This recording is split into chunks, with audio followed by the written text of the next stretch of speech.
മൈസൂർ പ്രദേശം ബ്രിട്ടീഷുകാരുടെ കീഴിലല്ലായിരുന്നു. മൈസൂരിലെ ഒരു പട്ടാളക്കാരനായിരുന്നു ഹൈദർ അലി ഖാൻ. ഫാത്തിമ ഫക്രുന്നീസയായിരുന്നു അദ്ദേഹത്തിന്റെ ഭാര്യ. മന്ത്രിയായിരുന്ന നഞ്ചരാജന്റെ സൈന്യത്തിലായിരുന്നു അദ്ദേഹത്തിന്റെ സേവനം. തന്റെ യുദ്ധവീര്യം കൊണ്ടും ധൈര്യം കൊണ്ടും മൈസൂർ സൈന്യത്തിന്റെ തലവനായിരുന്നു ഹൈദർ അലി ഖാൻ. മൈസൂരിലെ മന്ത്രിമാർക്കെല്ലാം ഹൈദർ അലിയോട് മതിപ്പായിരുന്നു. അങ്ങനെ ജീവിതത്തിലെ എല്ലാ കാര്യങ്ങൾക്കും അദ്ദേഹം സന്തോഷവാനായിരുന്നു. എന്നാൽ ഒരു കാര്യം മാത്രം അയാളെ അലട്ടിക്കൊണ്ടേയിരുന്നു. ഒരു കുഞ്ഞുണ്ടാവാൻ ഹൈദർ അലി വർഷങ്ങളോളം ആഗ്രഹിച്ചു. ആ ആഗ്രഹം അദ്ദേഹത്തിന്റെ ഹൃദയത്തിൽ വലിയൊരു ദുഃഖമായി മാറി. തന്റെ ഈ ദുഃഖം അദ്ദേഹത്തിന്റെ ഗുരുവായ ടിപ്പു മസ്താൻ അവലിയയോടാണ് അദ്ദേഹം പറഞ്ഞിരുന്നത്. അദ്ദേഹം ഒരു വാചകം ഹൈദർ അലിയോട് പറഞ്ഞു: നിനക്ക് ഒരു ആൺകുട്ടിയായിരിക്കും ജനിക്കുന്നത്. അവൻ ഒരു രാജാവായി ലോകം മുഴുവൻ അറിയപ്പെടും. ഗുരുവിന്റെ ആ ആശ്വാസവാക്കുകളാണ് ഹൈദർ അലിയുടെ ജീവിതത്തെ പിന്നീട് മുന്നോട്ട് കൊണ്ടുപോയത്. അങ്ങനെ നാളുകൾക്ക് ശേഷം ഫക്രുന്നീസ ഗർഭിണിയായി. ഹൈദർ അലിക്ക് ആ സന്തോഷം അടക്കാനായില്ല. തന്റെ കുഞ്ഞിനെ കാണാനുള്ള കാത്തിരിപ്പ് തുടങ്ങി. അതാണാണോ പെണ്ണാണോ എന്ന് അദ്ദേഹത്തിന് ഒരു വിഷയമേ അല്ലായിരുന്നു. പക്ഷെ കുറച്ച് നാളുകൾക്ക് ശേഷം ഫക്രുന്നീസ പ്രസവിച്ചു. ഒരു ആൺകുട്ടി തന്നെയായിരുന്നു. ആ ആൺകുട്ടിയെ കണ്ടപ്പോൾ ഗുരു പറഞ്ഞ വാക്കുകളാണ് ഹൈദർ അലിക്ക് ഓർമ്മ വന്നത്. ഗുരുവിന്റെ പേര് തന്നെ നൽകാൻ ഹൈദർ അലി തീരുമാനിച്ചു. എന്നാൽ ഭാവിയിൽ രാജാവാവുന്നത് കൊണ്ട് തന്നെ ഒരു രാജകീയ പേര് കൂടി നൽകാനും ഹൈദർ അലി തീരുമാനിച്ചു. ഒടുവിൽ രണ്ട് കാര്യങ്ങളും ചേർത്തുകൊണ്ട് ഒരു പേര് ഹൈദർ അലി നൽകി: ടിപ്പു സുൽത്താൻ.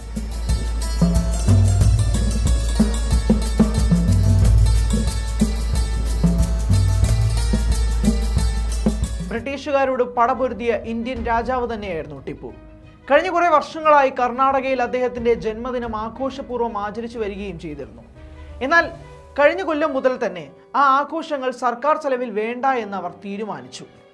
ടിപ്പുവിനെ ചുറ്റിപ്പറ്റിയുള്ള വിവാദങ്ങൾ തന്നെയാണ് ഇതിന് കാരണം. എന്തായാലും ജന്മദിനത്തോടനുബന്ധിച്ച് കഴിഞ്ഞ വർഷങ്ങളിൽ സോഷ്യൽ മീഡിയയിൽ ട്രെൻഡ് ചെയ്തതും ടിപ്പുവിന്റെ പേര് തന്നെയായിരുന്നു. ചർച്ചകളിലെല്ലാം ഉയർന്നു വരുന്ന ആദ്യത്തെ ചോദ്യവും ഇതാണ്: ടിപ്പു സുൽത്താൻ എന്ന ഈ ചരിത്ര പുരുഷൻ അദ്ദേഹം ഒരു ധീരനായകനാണോ, അതോ ജന്മദിനം ആഘോഷിക്കാൻ പോലും യോഗ്യനല്ലാത്ത ഒരു വില്ലനോ?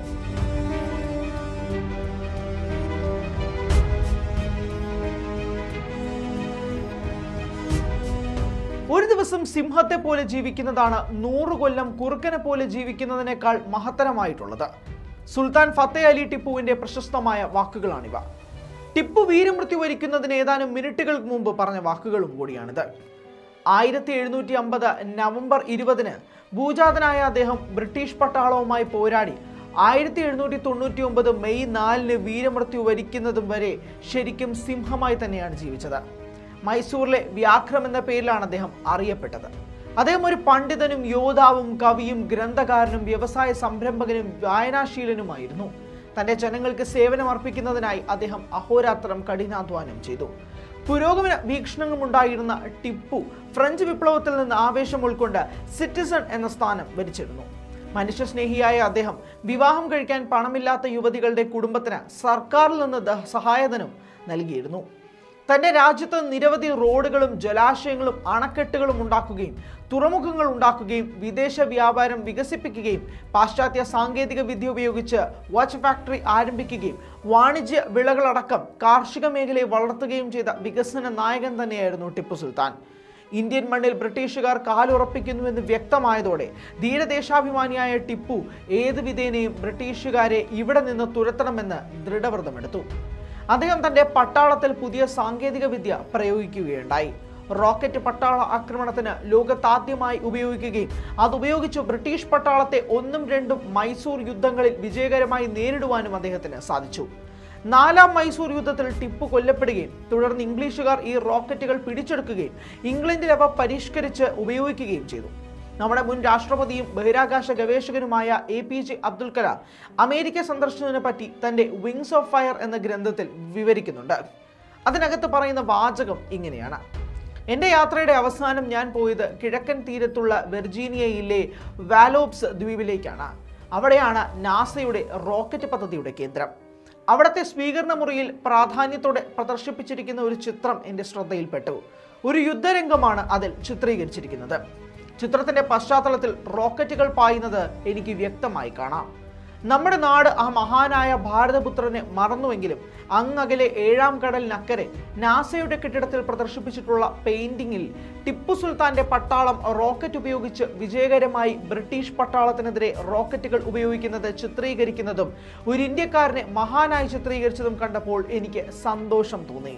മനുഷ്യന്റെ സാമൂഹ്യ ചരിത്രത്തിൽ നാഴികക്കല്ലുകളായി മാറിയ ഏതാശയവും ഒരിക്കലും സാധാരണ ചിന്തയിൽ നിന്നും വരുന്നതല്ല. ജീനിയസുകൾ 5 or 10 നൂറ്റാണ്ടുകൾക്കിടയിൽ മാത്രം സംഭവിക്കുന്ന അത്യപൂർവ പ്രതിഭാസങ്ങളാണ്. 49-ാം വയസ്സിൽ വധിക്കപ്പെട്ട ടിപ്പു പിതാവിനെ പോലെ 80 വയസ്സ് വരെ ജീവിച്ചിരുന്നെങ്കിൽ മൈസൂരിൽ ഒരു വ്യവസായ വിപ്ലവം സംഭവിക്കുകയുമായിരുന്നു. കൊള്ളിമീൻ പോലെ പാഞ്ഞുപോയ ഷേർഷയെ മറക്കാൻ കൂട്ടാക്കാത്ത ഇന്ത്യ ചരിത്രത്തിന് ടിപ്പുവും അനശ്വരനായിരിക്കും. ഹൈദരലിയും ടിപ്പുവും അതികഠിനമായി വിമർശിക്കപ്പെട്ടിട്ടുമുണ്ട്. 1757 പാലക്കാട് രാജാവിന്റെ ക്ഷണപ്രകാരം സാമൂതിരിക്കെതിരെ ഹൈദരലി പട നയിച്ചിരുന്നു. ആ യുദ്ധത്തിലെ സന്ധി പ്രകാരമുള്ള കാര്യങ്ങൾ പിന്നീട് സാമൂതിരി ലംഘിക്കുകയായിരുന്നു.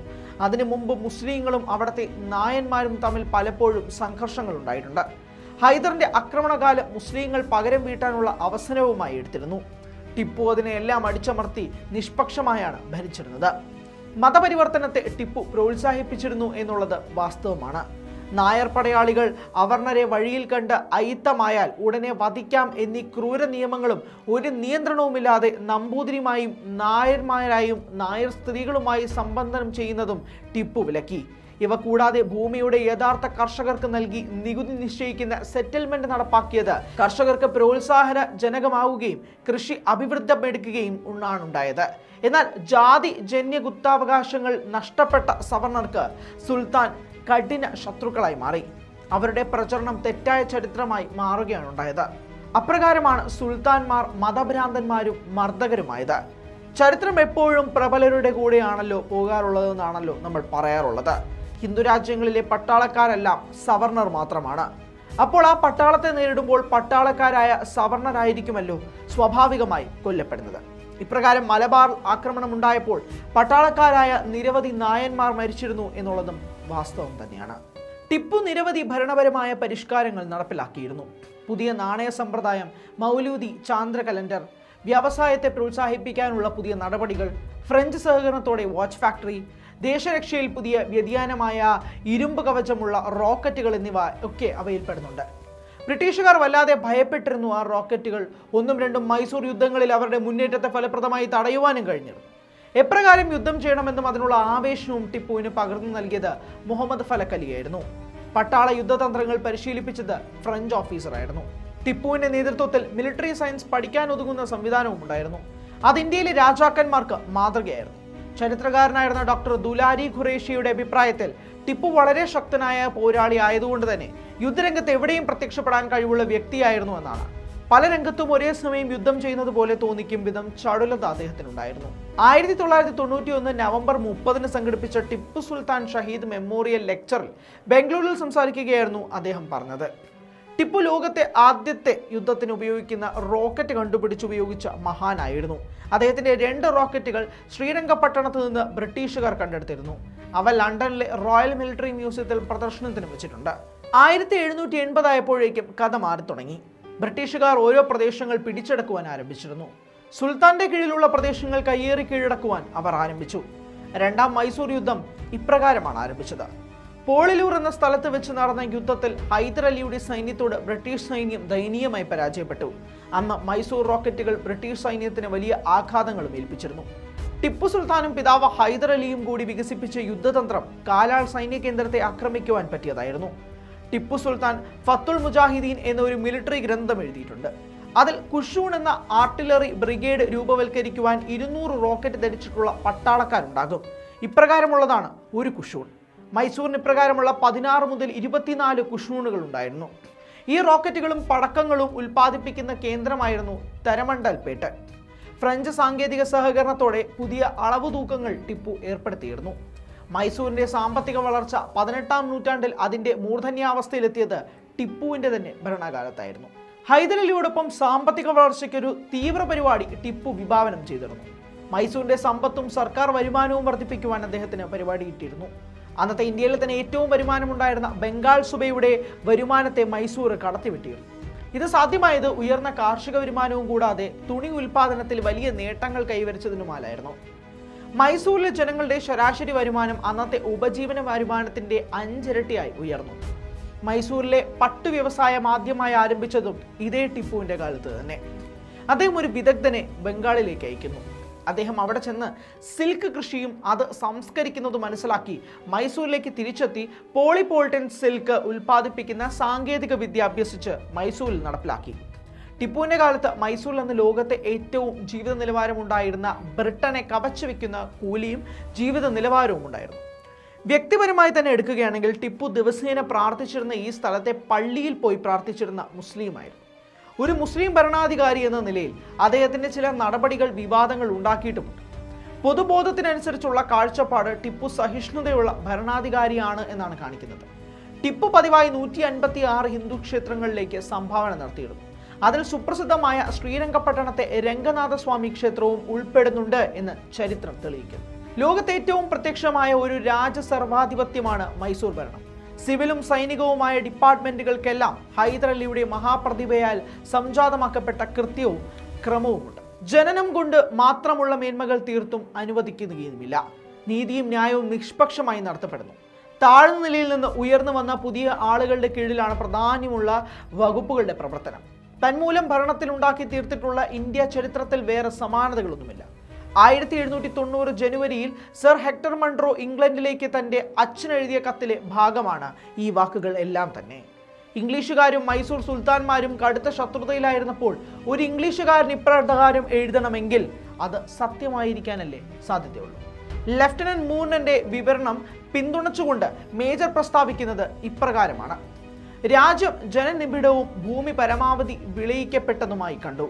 കർക്കശവും നിർബന്ധിതവുമായ സ്വേച്ഛാധിപതി തന്നെയാണെങ്കിലും എല്ലാ ഭാവി ശ്രേയസ്സുകൾക്കും പരമാധാരമായി ജനങ്ങളെ ദ്രോഹിക്കാതെ അഭിവൃദ്ധിപ്പെടുത്തുന്ന ഭരണ നിപുണനായ ഒരു രാജാവിൻ്റെ നല്ല സ്വേച്ഛാധിപത്യമായിരുന്നു അത്. ബ്രിട്ടീഷ് ഭരണം വിവരിക്കുന്ന കൂട്ടത്തിൽ ടിപ്പുവിൻ്റെ ഭരണം ഇതിലും വിവരിക്കുന്നുണ്ട്.